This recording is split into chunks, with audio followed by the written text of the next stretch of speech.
partir do versículo 11.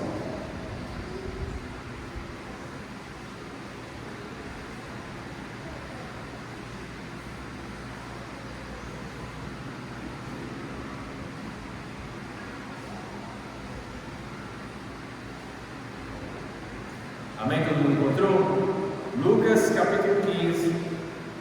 Nós estaremos lendo a partir do versículo 11 até o versículo 32. Diz assim a palavra do Senhor. Continuou: certo homem tinha 2 filhos. O mais moço deles disse ao pai: Pai, dá-me a parte dos bens que me cabem. E ele lhes repartiu os haveres. Passados não muitos dias, o filho mais moço, ajuntando tudo que era seu, partiu para uma terra distante, e lá dissipou todos os seus bens, vivendo dissolutamente. Depois de ter consumido tudo, sobreveio àquele país uma grande fome, e ele começou a passar necessidade. Então ele foi e se agregou a um dos cidadãos daquela terra, e este o mandou para os seus campos a guardar porcos. Ali desejava ele fartar-se das alfarrobas que os porcos comiam, mas ninguém lhe dava nada. Então, caindo em si, disse: quantos trabalhadores de meu pai têm pão com fartura, e eu aqui morro de fome? Levantar-me-ei e irei ter com meu pai, e lhe direi: Pai, pequei contra o céu e diante de ti. Já não sou digno de ser chamado teu filho. Trata-me como um dos teus trabalhadores. Levantando-se, foi para o seu pai. Vinha ele ainda longe quando o seu pai o avistou, e compadecido dele, correndo, o abraçou e beijou. E o filho lhe disse: Pai, pequei contra o céu e diante de ti. Já não sou digno de ser chamado teu filho. O pai, porém, disse aos teus servos: trazei-lhe depressa a melhor roupa, vestiu-o, ponde-lhe um anel no dedo e sandálias nos pés. Trazei-lhe também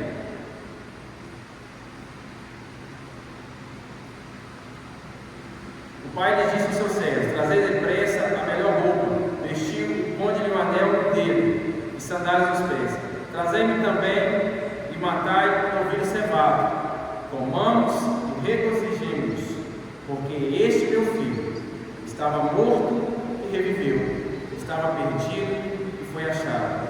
E começaram a regozijar-se. Ora, o filho mais velho estivera no campo, e quando voltava, ao aproximar-se da casa, ouviu a música e as danças. Chamou um dos criados e perguntou-lhe o que era aquilo. E ele informou: veio teu irmão, e teu pai mandou matar o novilho cevado, porque o recuperou com saúde.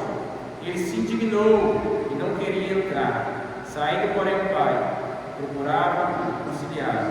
Mas ele respondeu a seu pai: há tantos anos que te sirvo, sem jamais transgredir uma ordem tua, e nunca me deste um cabrito sequer, para alegrar-me com os meus amigos. Vindo, porém, esse teu filho, que desperdiçou os teus bens com meretrizes, tu mandaste matar para ele o novilho cevado.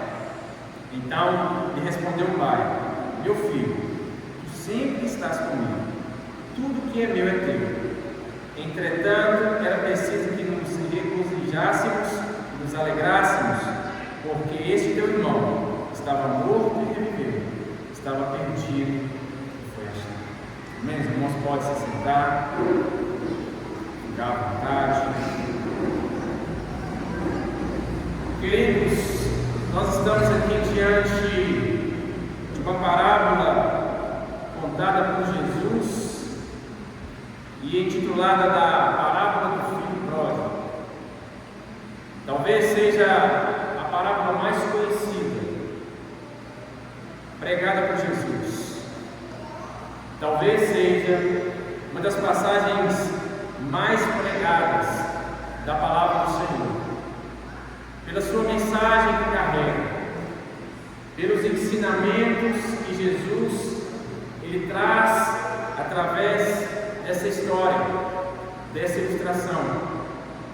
E esse era o modo de Jesus pregar.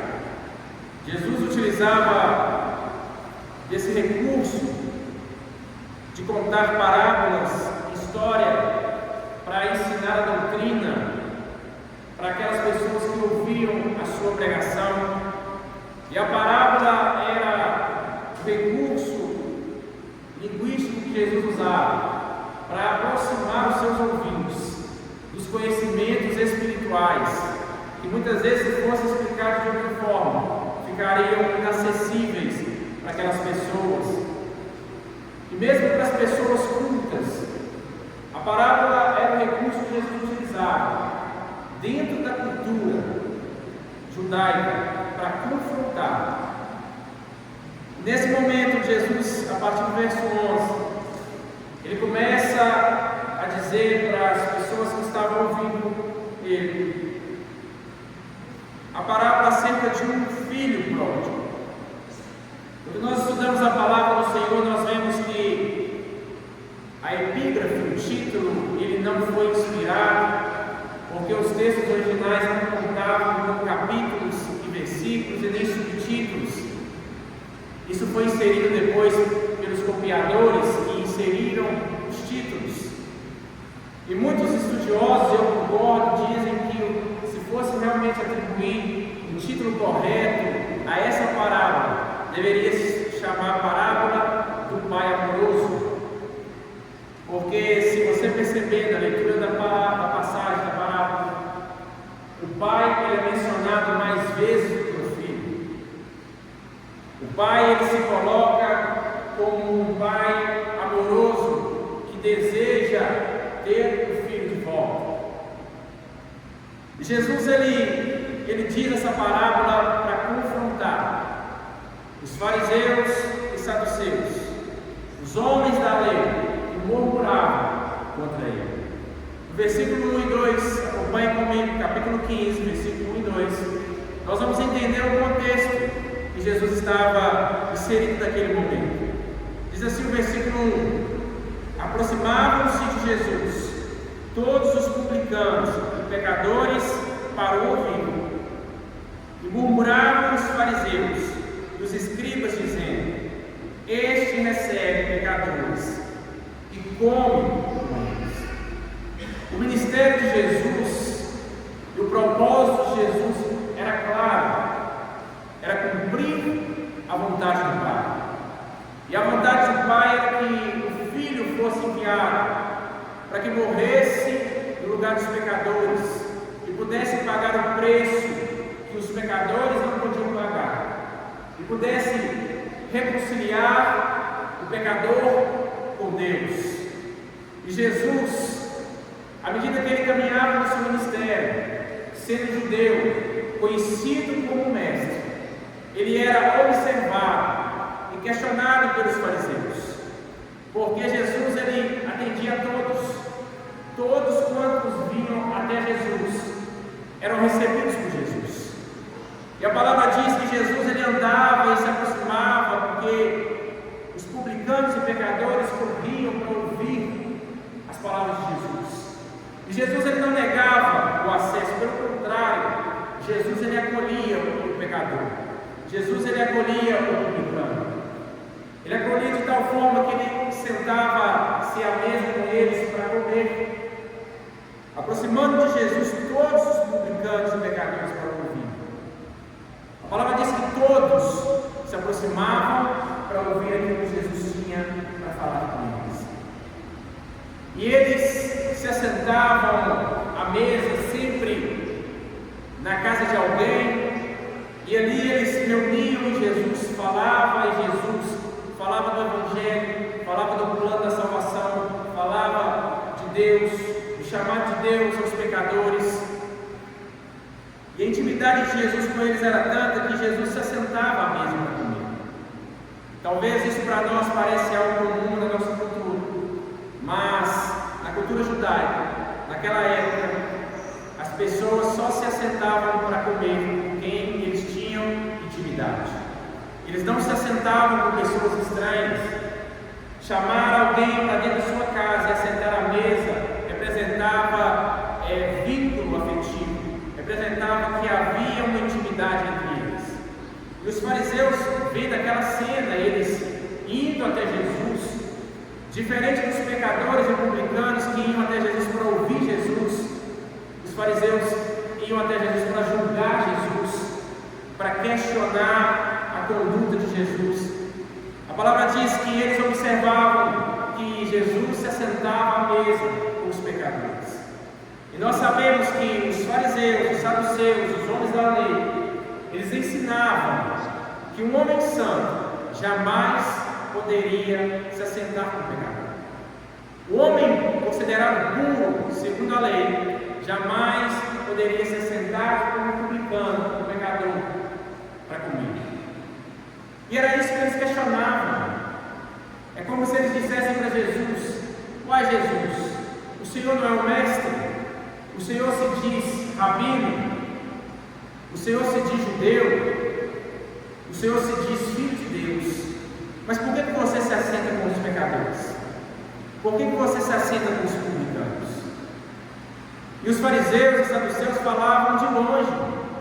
Eles não tinham coragem de entrar naquela casa que Jesus estava reunido, porque eles não poderiam se misturar com os pecadores. Mas de longe, eles questionavam a Jesus. E é interessante nós percebermos que a resposta de Jesus foi através de 3 parábolas.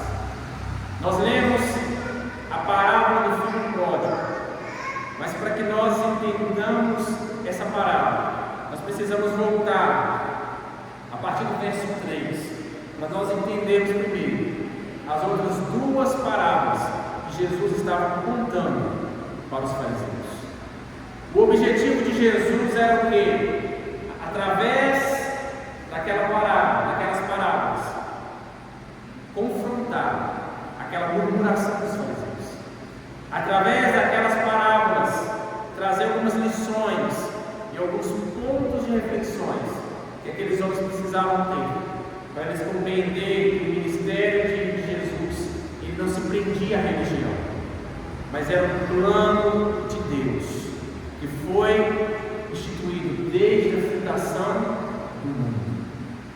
E Jesus ele começa dizendo a primeira parábola, a partir do versículo 3, sobre a ovelha perdida, sobre um homem que possuía 100 ovelhas e perdendo uma delas, não deixaria as 99 no aprisco para buscar aquela perdida. É interessante nós percebermos que Jesus ele já começa a usar situações que eram do cotidiano daqueles homens. Jesus começa a tocar em pontos da cultura dos fariseus, dos saduceus, para ilustrar a mensagem que ele estava pregando dos pecadores. E ele diz: qual de vocês, sendo um pastor, sendo um homem responsável de cuidar de um rebanho, que vocês tenham no seu rebanho 100 ovelhas, e de repente, no trajeto entre o aprisco e os pastos, vocês perdem uma ovelha, onde vocês não largam as 99 para buscar aquela perdida? Nós precisamos entender a cultura do pastor que Jesus está querendo dizer. Esse homem que Jesus está dizendo nessa parábola, ele não era dono das ovelhas. Esse pastor aqui era um homem que foi contratado por um senhor rico que tinha posses, e ele contratava pastores para cuidar das suas ovelhas. E a missão desse pastor era pegar a ovelha do aprisco, conduzir a ovelha por aproximadamente 4 quilômetros para o deserto, para levar essas ovelhas do rebanho ao oásis que tinha água e as pastagens. E depois que as ovelhas se fartavam da pastagem e da água, ele tinha que voltar com essas ovelhas em segurança pelos 4 quilômetros, de volta para o aprisco ou para o curral. E era interessante que durante esse trajeto de ida e de volta, alguma ovelha poderia se perder, poderia ficar para trás do caminho, poderia ser arrebatada, arrebanhada pelo lobo. E esse pastor, ele tinha um compromisso: tirar as ovelhas e voltar com todas em segurança. E se por acaso esse pastor, ele perdesse uma ovelha no caminho, se uma ovelha ela quebrasse a perna, se uma ovelha ela se machucasse, ele seria o responsável de pagar por aquela ovelha. E além de ter que pagar por aquela ovelha, ele perderia o seu emprego, porque provavelmente aquela fama de ser um pastor ruim iria correr. Dificilmente aquele homem encontraria um novo emprego. É por isso que o pastor ele ia com muito cuidado, com muita diligência, olhando cada ovelha, cada passo, porque ele sabia que da vida da ovelha dependia o seu nome, o seu emprego, a sua vida. É por isso que quando o pastor ele perdia uma ovelha, ele levava as 99, colocava elas no aprisco e voltava procurando a ovelha até encontrá-la. Do jeito que essa ovelha estava, independente da distância que ela estava do aprisco, ele colocava ela nos seus ombros e ele trazia a ovelha novamente em segurança. E Jesus usa a ilustração de que ele vinha com alegria, e ele vinha com júbilo, e ele convidava os outros pastores para celebrar com ele, porque ele encontrou a ovelha perdida. Porque aquela ovelha que havia sido perdida, ela foi encontrada. Os outros pastores celebravam porque eles sabiam e entendiam a importância de encontrar aquela ovelha. E Jesus ele continua dizendo, depois da parábola da ovelha perdida, Jesus ele, a partir do verso 8, ele inicia uma outra parábola. E ele começa uma nova ilustração, agora sobre a dracma perdida. E no versículo 8 ele diz para aqueles homens: ou qual é a mulher que, tendo 10 dracmas, se perder uma, não acende a candeia, varre a casa e procura diligentemente até encontrá-la? E tendo achado, reúne as amigas e vizinhas, dizendo: alegrai-vos comigo, porque achei a dracma que eu tinha perdido. Jesus começa a falar de uma outra ilustração que era comum para eles, sobre uma mulher que havia perdido uma dracma. A dracma era uma moeda grega que tinha o mesmo valor do denário, que era uma moeda romana. E um denário naqueles tempos equivalia a um dia de serviço do homem. E para uma mulher, uma dracma representava uma fortuna. Então, as pessoas sabiam que quando uma mulher perdia uma moeda daquele valor, aquela mulher estava numa situação ruim, porque não é como nos nossos dias que a gente perde uma moeda de R$1, uma nota de 10, uma nota de 50, embora nós ficamos tristes, né? A nossa vida segue normalmente. Naquele tempo, querido, nós precisamos entender a cultura que a mulher vivia. A mulher, quando ela ficava viúva, quando ela se casava provavelmente entre 12 e 13 anos, o pai arranjava o casamento para a filha. Com 12 e 13 anos aproximadamente, aquela adolescente, para nós hoje, já era considerada mulher, a ponto de se casar. E era costume que o noivo pagasse um dote ao pai da noiva, porque a noiva, porque a filha era muito preciosa para o seu pai. E aquele noivo pagava dote para casar-se com a sua filha. E era costume que o pai pegava aquele dinheiro, dividia o dinheiro, pegava uma parte daquele dinheiro e devolvia para a filha. Aquele dinheiro que a mulher recebia do pai quando se casava era um dinheiro de segurança para ela. Caso o seu marido viesse morrer, era através daquele dinheiro que aquela mulher iria se sustentar, iria ter o sustento durante um tempo, talvez. Porque naquela época, quando uma mulher ficava viúva, ela tinha apenas 3 opções em sua vida. A primeira opção era voltar para a casa do seu pai, e seu pai tentar encontrar um outro marido, uma outra pessoa da família dele, para tentar resgatar aquela mulher da viuvez. A segunda opção, quando ela não tinha oportunidade de voltar para a casa do pai, era se prostituir. E a terceira opção era mendigar, porque ninguém tratava de mulher viúva. A mulher era esquecida, a cultura era extremamente machista.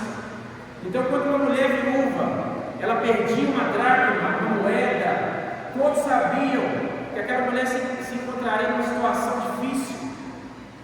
E Jesus ele começa dizendo isso, sabendo da cultura e sabendo da importância do impacto que isso geraria.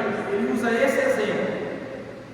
Uma mulher que tem 10 dracmas, perdendo uma, ela não acende a candeia e varre a casa procurando diligentemente até encontrá-la.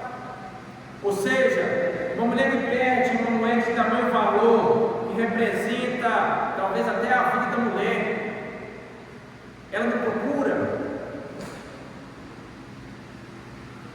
E quando ela encontra, ela se alegra e ela reúne com as vizinhas, com as amigas, com quem encontrou a dracma perdida, porque o que se perdeu, ele foi achado. É interessante nós percebemos que Jesus, ele começa a apontar algumas coisas, algumas lições para aqueles homens. A primeira parábola fala de uma ovelha perdida fora do arraial, fora do curral. Jesus fala de um rebanho de 100 que se perde uma. A segunda parábola, Jesus fala de uma dracma que agora está perdida, mas agora dentro de casa. E Jesus ele continua de forma progressiva. Antes de 100 se perdeu uma, agora de 10 se perde uma. A primeira ovelha se perdeu fora, a segunda dracma se perde dentro de casa. É aí que Jesus chega agora na parábola do filho pródigo. E na parábola do filho pródigo, Jesus traz esses 2 conceitos. E ele conclui na parábola do filho pródigo a mensagem que ele queria passar. E ele diz, no versículo 11, e continuou, acompanhe comigo aí. Certo homem tinha 2 filhos. O mais moço deles disse ao pai: Pai, dá-me parte dos bens que me cabem. Agora Jesus está falando de 2, em que um dos 2 filhos de um homem, o mais novo, ele, em um certo dia, ele decide chamar o pai. E ele decide começar uma conversa com o pai nada agradável naquela época. Ele queria do pai a parte dos bens da sua herança, aquilo que ele tinha de direito. Quando nós estudamos o contexto, nós vamos perceber que aquele jovem, ele toma uma decisão que era incomum. Na cultura judaica, jamais um filho poderia chegar diante do pai vivo e requerer do seu pai a sua herança. A herança era dada depois da morte do pai. A herança era requerida pelos filhos depois que o pai já havia morrido. Mas aquele jovem, ele não esperou. Ele não quis saber de esperar o momento certo da morte do pai para requerer a herança. Ele se levanta, ele chama o seu pai e ele requer, naquele momento, ainda com o pai vivo, a sua herança. Aquilo, querido, é considerado uma afronta. É como se o filho estivesse dizendo para o pai: para mim o senhor está morto. O que eu quero é o que é meu. O que eu quero é curtir a minha vida. Eu comecei a meditar e lendo esse texto, estudando sobre esse texto. Eu comecei a meditar sobre o que poderia estar passando na mente daquele jovem. O jovem estava na casa do pai. E pelo contexto da parábola, pela ilustração que Jesus apresenta, era um pai amoroso, era um pai que tinha posses, era um pai que amava seus filhos, era um pai que cuidava dos seus filhos, é um pai que oferecia tudo aos seus filhos, é um pai que fornecia servos para servir aos seus 2 filhos. Na casa do pai, o filho tinha tudo. O filho tinha o que comer, de bom e melhor, o que vestir. O filho tinha uma identidade. O filho tinha respeito. O filho tinha um lugar de destaque na casa do pai. Mas de repente, queridos, nada daquilo começou a ser suficiente para aquele jovem. Aquele jovem começou a ficar insatisfeito. Ele começou a olhar para fora da casa do pai. Ele começou a imaginar como é que é a vida fora da casa do pai. Ele começou a pensar o que seria viver longe das regras estabelecidas pelo pai. Ele começou a pensar como seria viver uma vida sem prestar conta a ninguém. E aquela insatisfação começou a ganhar lugar no coração daquele jovem, a ponto daquele jovem ter uma atitude de rebelião. Querido, nós aprendemos aqui que a insatisfação é o primeiro degrau que leva uma pessoa a ter uma atitude de rebelião. Quantas pessoas que também estão na presença de Deus, estão na casa do Senhor, tem suas necessidades supridas por Deus, tem Deus cuidando de tudo na sua vida, e de repente, aquela pessoa, muitas vezes foi criada na igreja, muitas vezes foi ensinada desde pequeno, ou se converteu e viu a atitude da sua vida, ela começa a ficar insatisfeita, começa a achar que a casa do pai já não é um lugar tão bacana, já não é um lugar tão agradável. E aquela insatisfação começa a abrir uma lacuna no seu coração. A insatisfação, queridos, é uma porta que o diabo usa para destruir a vida das pessoas. A insatisfação é a porta de entrada de muitas situações de pecado. A insatisfação é o primeiro degrau que leva a pessoa à queda. Foi assim no céu. De repente, Lúcifer, o anjo de luz, um dos líderes, ele começou a ficar insatisfeito. Ele começou a achar que o céu já não era o suficiente. Ele começou a se sentir pequeno demais. E decidiu no seu coração ser maior do que os anjos e ser igual a Deus. Foi a insatisfação que levou Lúcifer à queda. Estando no céu, tendo tudo do céu, na presença de Deus, ele deixou que a insatisfação abrisse a brecha para a queda e ele caiu, junto com um terço dos anjos. Também foi assim lá no Jardim do Éden, quando Deus estabeleceu tudo perfeito, criou o homem, criou a mulher mais semelhança de Deus, estabeleceu no Jardim do Éden. Havia perfeição, não havia pecado. Deus havia dito claramente para Adão e Eva que eles poderiam usufruir de tudo do jardim, apenas do fruto da árvore, do bem e do mal eles não deveriam tocar, mas eles tinham acesso a tudo do bom e do melhor. E de repente Eva começou a se sentir insatisfeita porque ela não poderia tocar no fruto que aos seus olhos parecia ser bom. E foi essa insatisfação de Eva que o diabo utilizou para levar Eva e Adão à queda. A insatisfação, queridos, ela nos torna frágeis, ela impede que nós venhamos a valorizar aquilo que Deus tem feito na nossa vida. A insatisfação, ela tira a gratidão do nosso coração e nós começamos, ao invés de olhar com bons olhos para o nosso presente, para o sustento do Senhor na nossa vida, nós começamos a olhar para aquilo começamos a desejar aquilo que nós achamos que está faltando.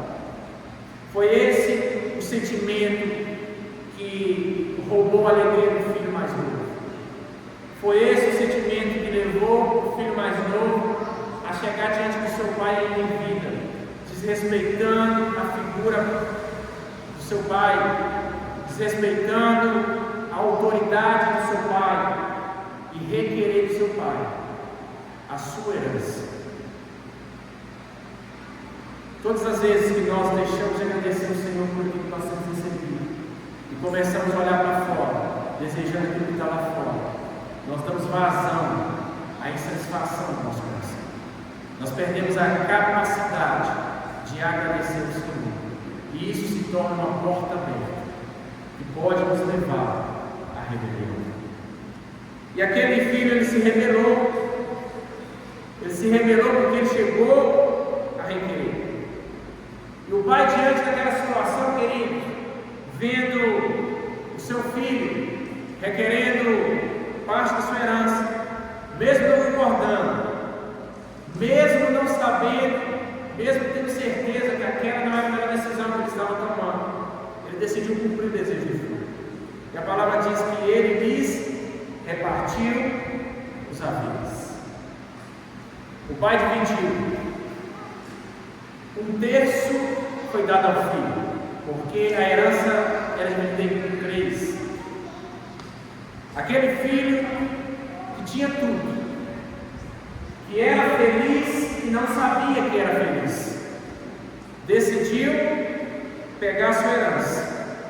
E no versículo 13, Jesus continua dizendo: passado não muitos dias, o filho mais moço, ajuntando tudo que era seu, partiu para uma terra distante, e lá dissipou todos os seus bens, vivendo dissolutamente.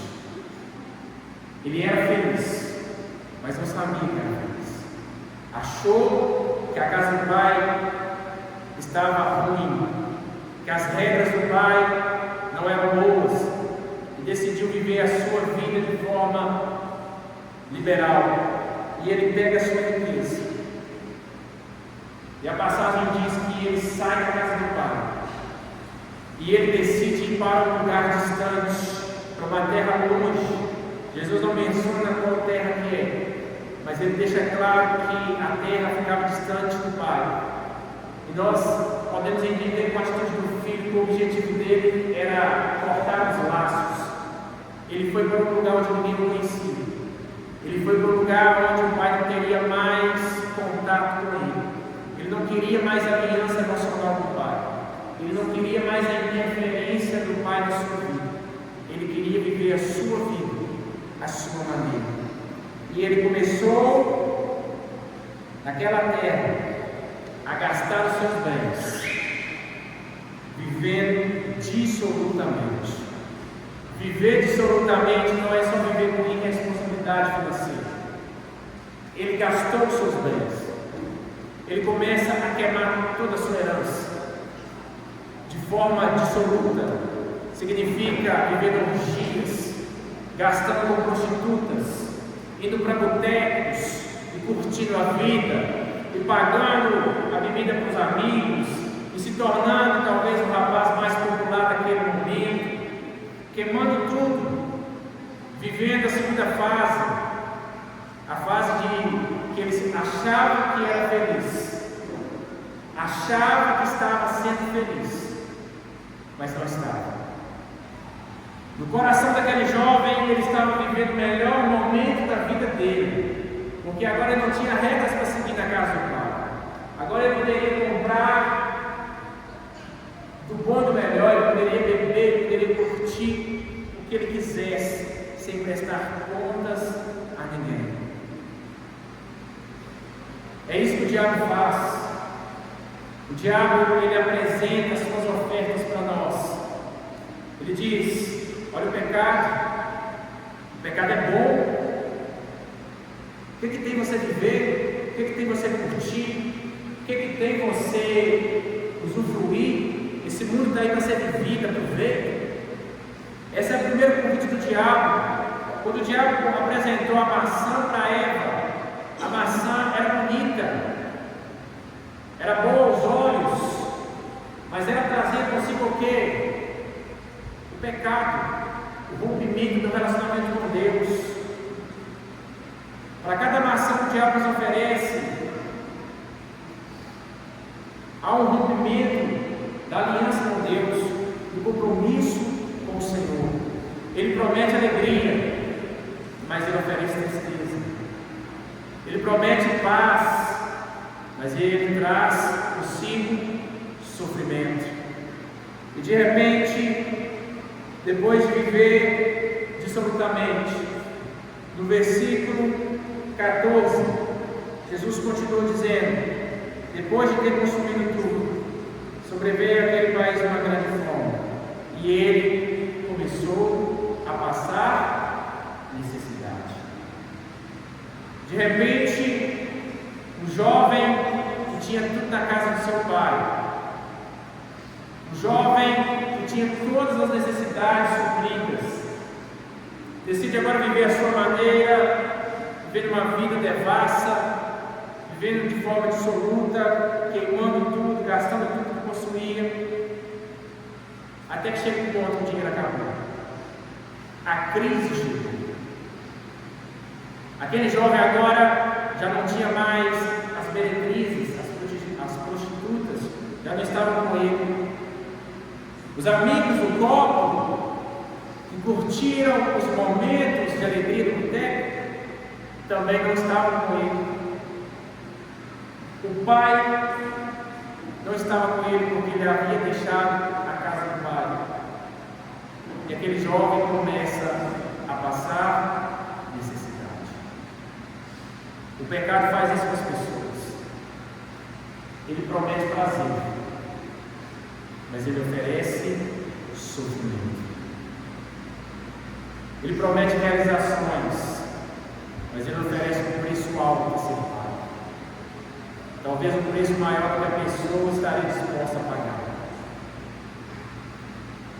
O pecado oferece alegria, aventuras, realizações, mas ele mantém a pessoa cativa por mais tempo que ela gostaria de passar.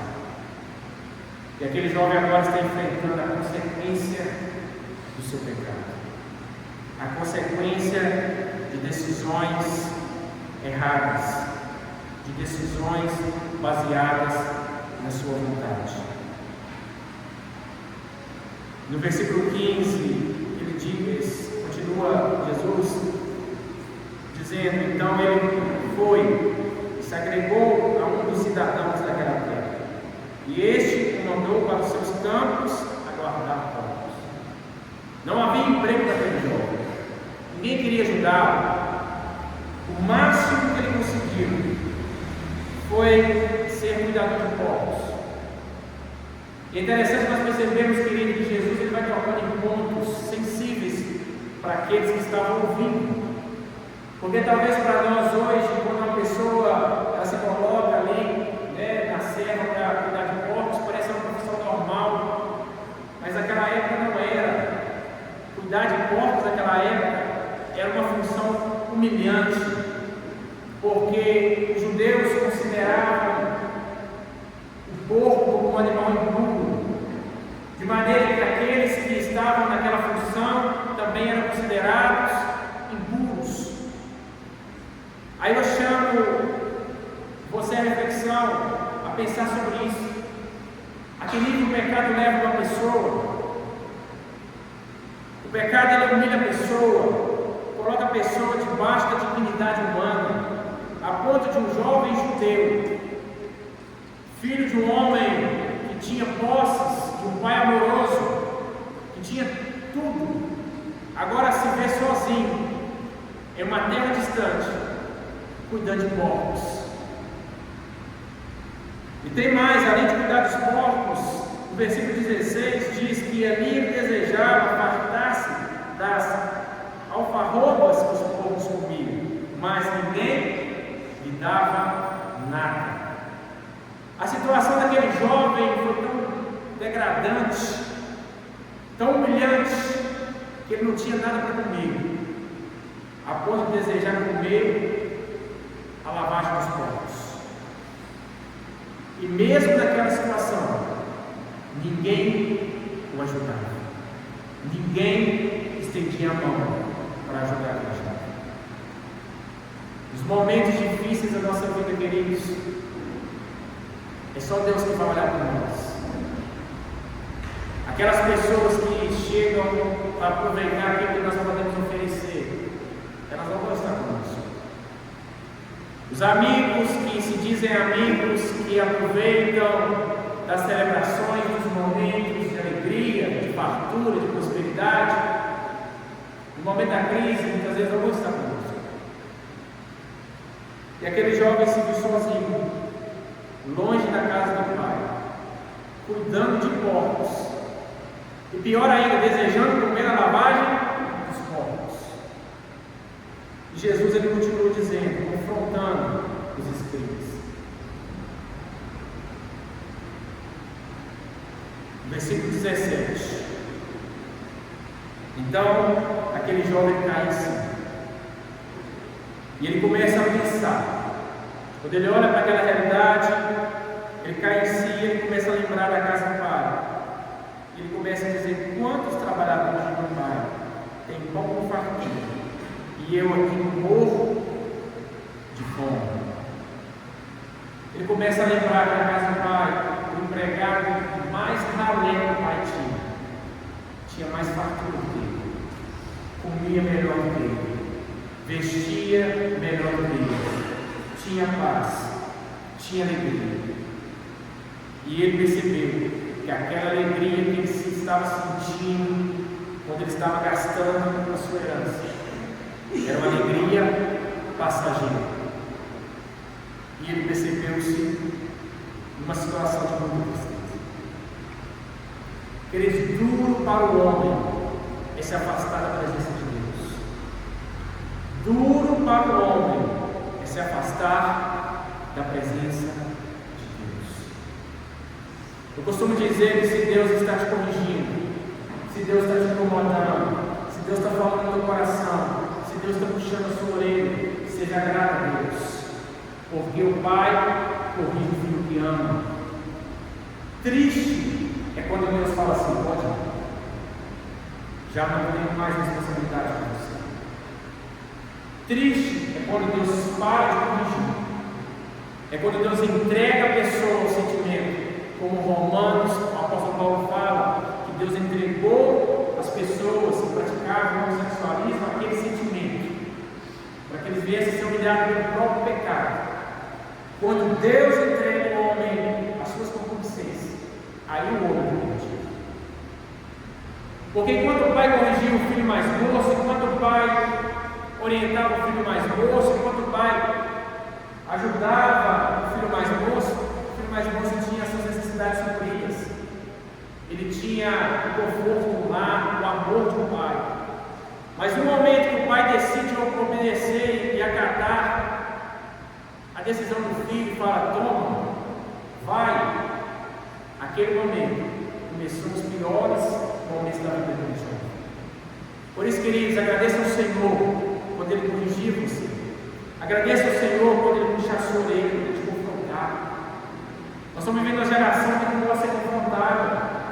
Nós estamos vivendo uma geração que gosta de ter o ego massageado, que muitas vezes o pecado, o erro, não quer ser corrigida. Prefere ouvir uma mentira, dizendo para ela que está tudo bem, do que ouvir a verdade e ter um problema resolvido, e ter a ferida curada. E muitas vezes Deus ele toca na ferida, Ele nos confronta, Ele mexe com o nosso coração para restaurar a nossa vida, para transformar as nossas vidas. Ele nunca vai falar para mim, para você, o que nós queremos ouvir. Ele sempre vai falar aquilo que nós precisamos ouvir, porque Ele nos ama e Ele tem cuidado de nós. E quando aquele jovem percebeu que a decisão que ele tomou foi a melhor decisão da sua vida, no versículo 18 ele toma uma decisão. Ele diz, levantar-me e irei ter com meu pai, e lhe direi, Pai, pequei contra o céu e diante de ti. Já não sou digno de ser chamado teu filho, trate-me como um dos teus trabalhadores. Aquele jovem se arrependeu. Querido, por mais difícil que seja a situação, por mais triste que seja a situação de uma pessoa, há esperança quando ela se volta para Deus, quando ela se lembra da palavra de Deus, quando ela decide tomar uma decisão de voltar o seu coração para Deus, e ela decide se arrepender dos seus pecados. Aquele jovem se arrependeu, ele reconheceu o seu erro, e ele tomou a atitude de se levantar daquela situação, de não aceitar aquela realidade, e decidiu voltar para a casa do Pai. E a intenção dele era voltar como empregado, porque ele entendeu que ele não era digno mais de ser chamado filho, ele não era digno mais de assentar na posição que ele se assentava antes, mas o que ele queria era ser acolhido mesmo como empregado, porque ele entendia que, sendo empregado na casa do Pai, ele estaria melhor do que ele estava vivendo naquele momento. Muitas vezes, o que falta na minha e na sua vida, quando nós vivemos algo melhor de Deus, é tomarmos uma decisão. Nós vivemos em um tempo onde as pessoas falam demais, onde as pessoas prometem demais, onde as pessoas planejam demais e decidem pouco. As pessoas falam que são uma bênção, falam que a sua vida é uma bênção, mas quando você vai olhar para a vida dela, você vê que ele não passa de uma pessoa que está vivendo uma realidade miserável, talvez uma situação como essa. Porque nós não somos aquilo que nós pensamos que nós somos, nós não somos aquilo que nós falamos que nós somos, nós somos aquilo que nós decidimos. São as nossas decisões que definem o nosso caráter. Não adianta eu falar que amo Deus, que eu sirvo Deus, que eu tenho um compromisso com Deus, se as minhas decisões contradizem isso. Se ao invés de eu me manter fiel a Jesus, as minhas decisões, elas dizem o contrário. Elas revelam amor pelo pecado, revelam amor pelo mundo. Aquele filho entendeu a situação que ele estava e ele decidiu voltar. E ele não só decidiu voltar, como ele voltou. Versículo 20 diz que ele, levantando-se, foi para seu pai. E essa decisão, talvez quando nós lemos o texto, nós achamos que aconteceu de forma natural, que ele se levantou e foi embora, que foi simples. Mas eu acredito que essa decisão não foi simples. A pessoa se levantar para confrontar o seu erro, para confrontar o seu pecado, para reconhecer que está errada, não é uma decisão simples.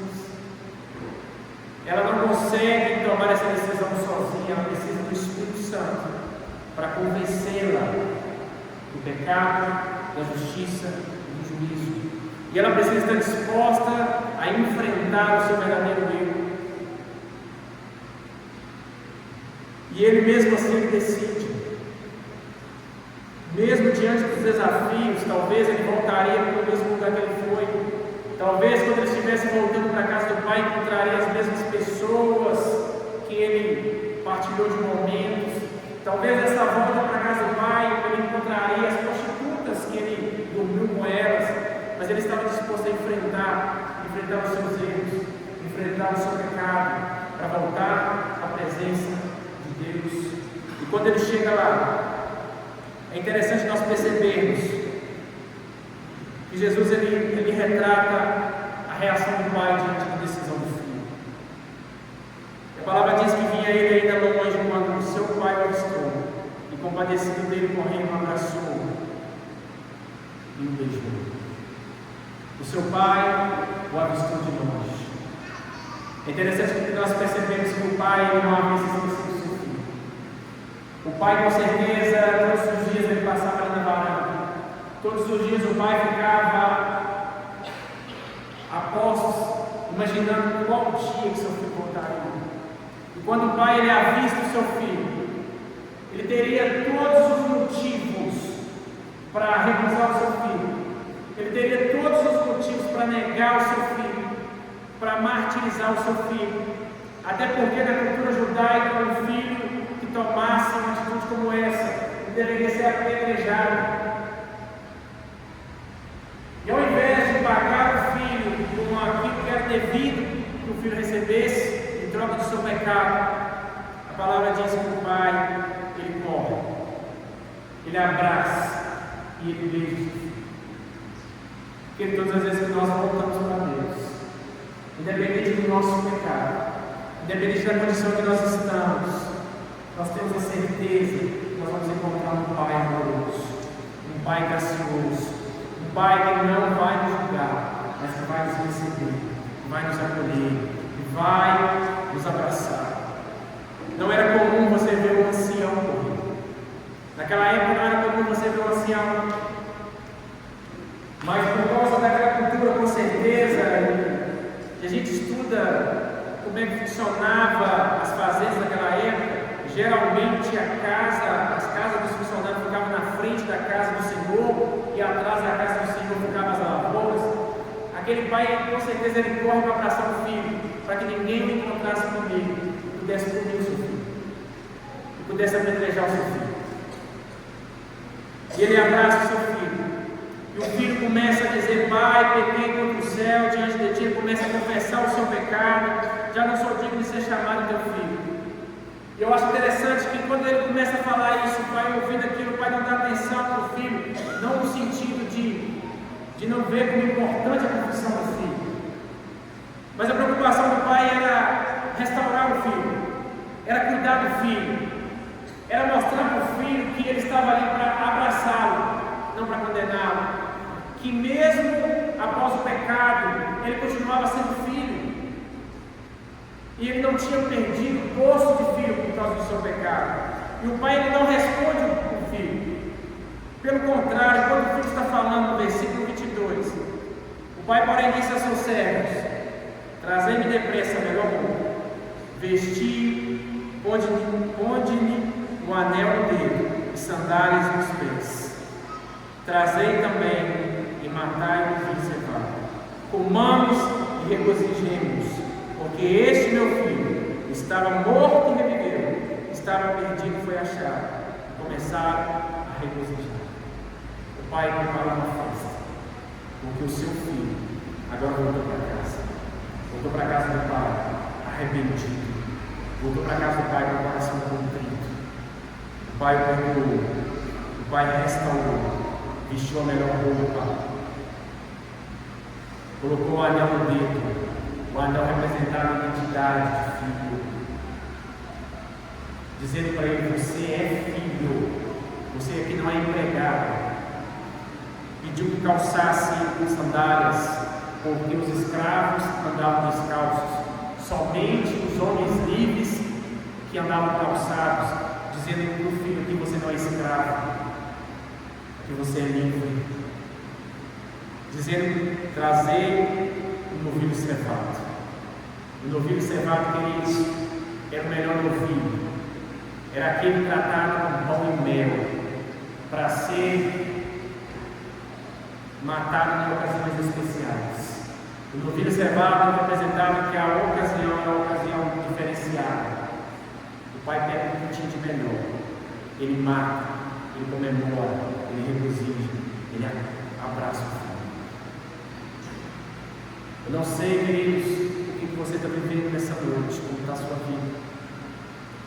Eu não sei em que momento você está vivendo, que fase você está vivendo com Deus.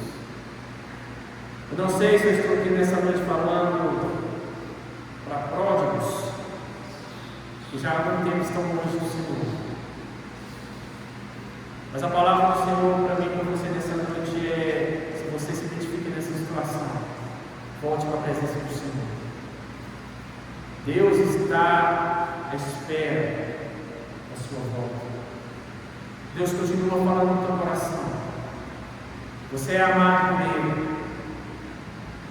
Ele enviou o seu filho para morrer por você. Ele cuida de você. Ele não desistiu de você. O fato de nós estarmos aqui nessa noite, queridos, é a própria unidade de Deus comigo com você. aceitos por Deus porque nós somos bons. Nós não fomos aceitos por Deus por causa dos nossos méritos. Nós fomos aceitos por Deus por causa da graça, por causa do favor imerecido de um Pai que, apesar dos nossos pecados, decidiu nos acolher, decidiu nos salvar, decidiu nos abraçar, decidiu nos colocar como filhos, como herdeiros das suas promessas, e co-herdeiros em Cristo.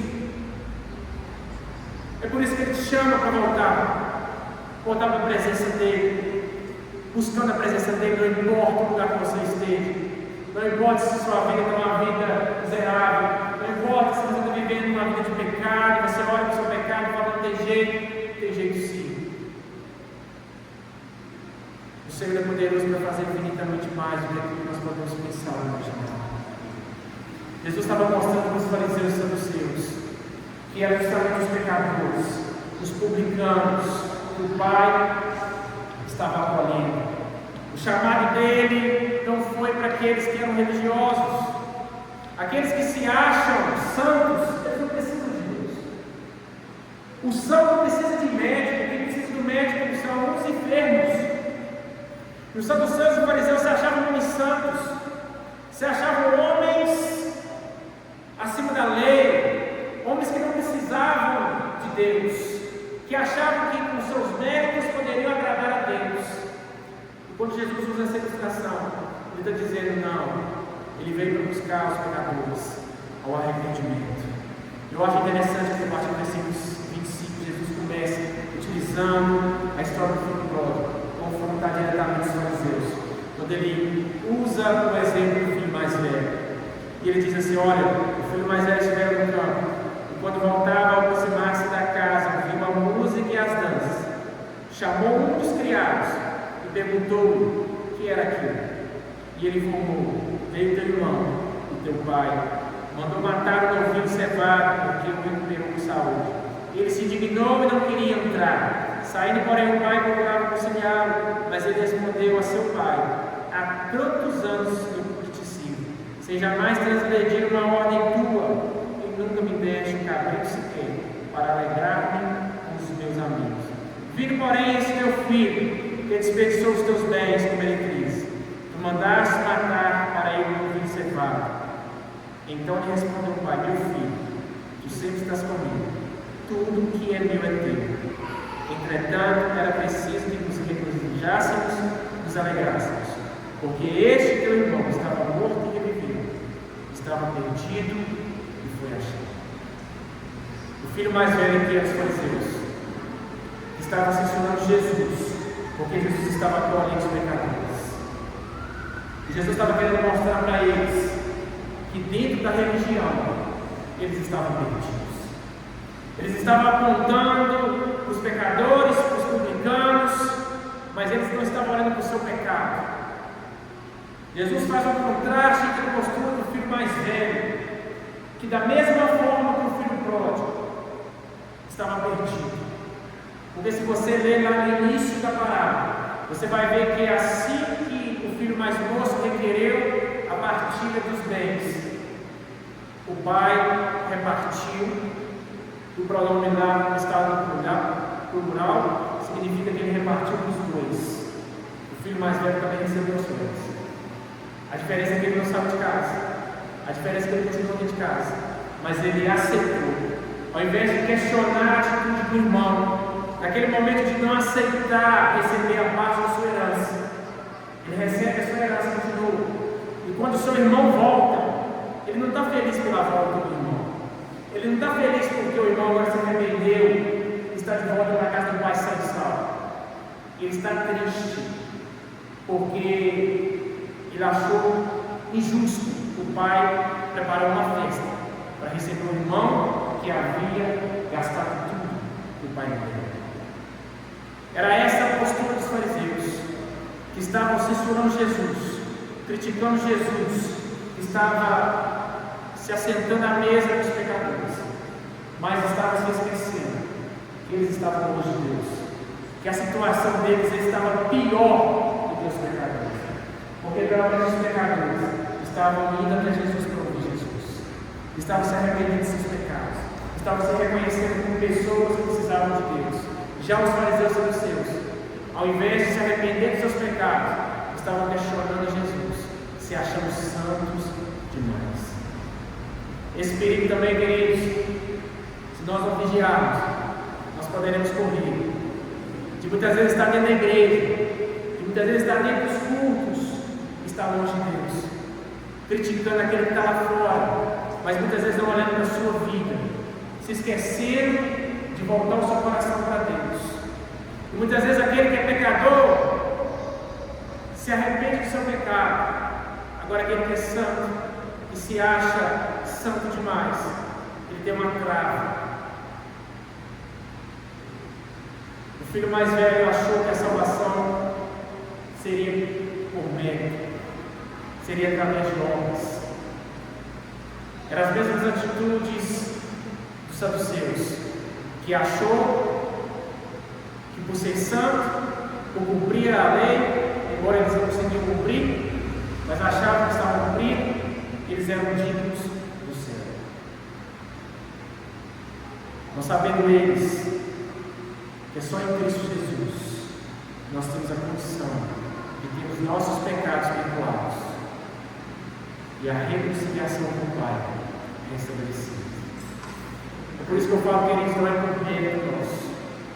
Nós não estamos aqui na presença do Senhor porque nós fizemos algo que justificasse isso. Nós estamos aqui porque o Senhor se lembrou de nós. O Senhor separou a mim e a você de muitos que poderiam estar aqui, de muitas pessoas que aos nossos olhos são melhores que nós, mas mesmo assim Ele escolheu eu e você para que estivéssemos na presença dEle, para que estivéssemos na casa do Pai.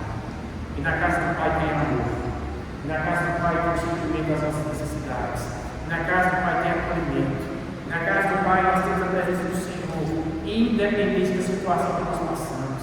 Na casa do Pai nós não andamos sozinhos, porque o Senhor está conosco. O Senhor coloca pessoas ao nosso lado para nos ajudar.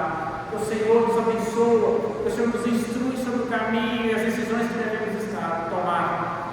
Na casa do Pai deve haver renúncia. Na casa do Pai deve haver obediência à sua palavra, mas é isso que nos mantém firmes, é isso que nos mantém a salvos de uma vida de destruição, de uma vida de escravidão do pecado. Não há vida longe da casa do Pai. Nós vivemos em um tempo onde as pessoas têm pregado muito na casa do Pai, onde as pessoas têm vivido a vida e têm procurado viver o Evangelho à sua maneira. Talvez como esse jovem, vivendo uma vida dissoluta, vivendo uma vida longe do Senhor, e muitas vezes paga um preço alto, sofrem consequências terríveis, sofrem marcas, talvez irreparáveis, por causa de decisões erradas. Mas nós temos a condição, queridos, nessa noite, de nos colocarmos diante do Senhor. Independente da situação que nós vivemos, se nós somos aquele filho de nós que estamos longe, se somos o filho mais velho que estamos na casa do Pai, independente de qual figura se identifique conosco, o que nós temos que entender nessa noite é que nós temos que voltar para a presença do Senhor, é que nós temos que entender que é na presença do Senhor que nós temos vida. Não importa o que o mundo tem nos oferecido, não importa o que as pessoas lá fora estão dizendo sobre nós. Porque às vezes as pessoas olham para a nossa vida e falam: coitadinho, é crente, não pode carnaval, não pode participar das festas, tem que ir para a igreja domingo de manhã, tem que estar no culto. Mas quando você olha, o olhar espiritual, você vê que nós não somos coitadinhos, nós somos agraciados, porque o Senhor transformou a nossa vida. Coitado é quem não tem a oportunidade de estar aqui na presença do Senhor. Coitado é quem não conhece o amor do Pai. Coitado é quem não pode partilhar o banquete do Senhor. Coitado daquele que está pagando um preço alto por causa das consequências de uma vida de pecado.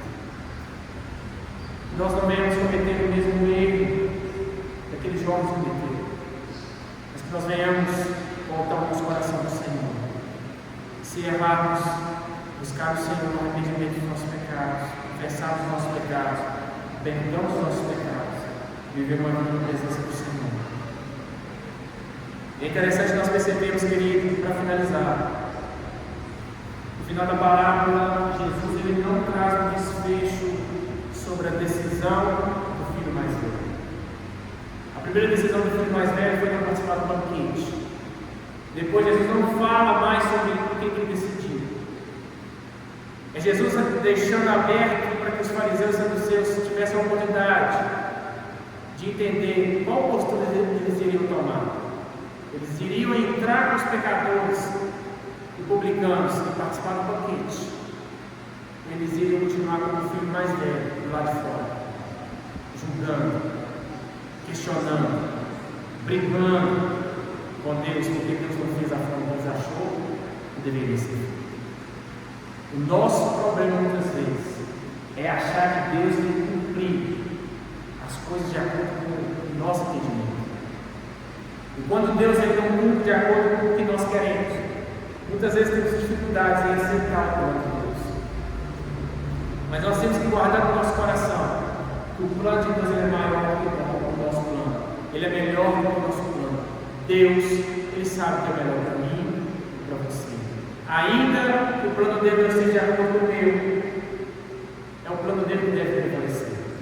E era isso que Jesus queria que os saduceus e os fariseus entendessem.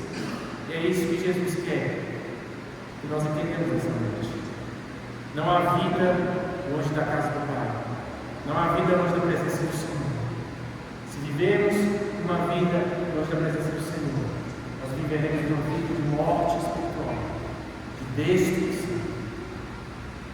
Amém? Eu te convido a se colocar de pé nessa noite.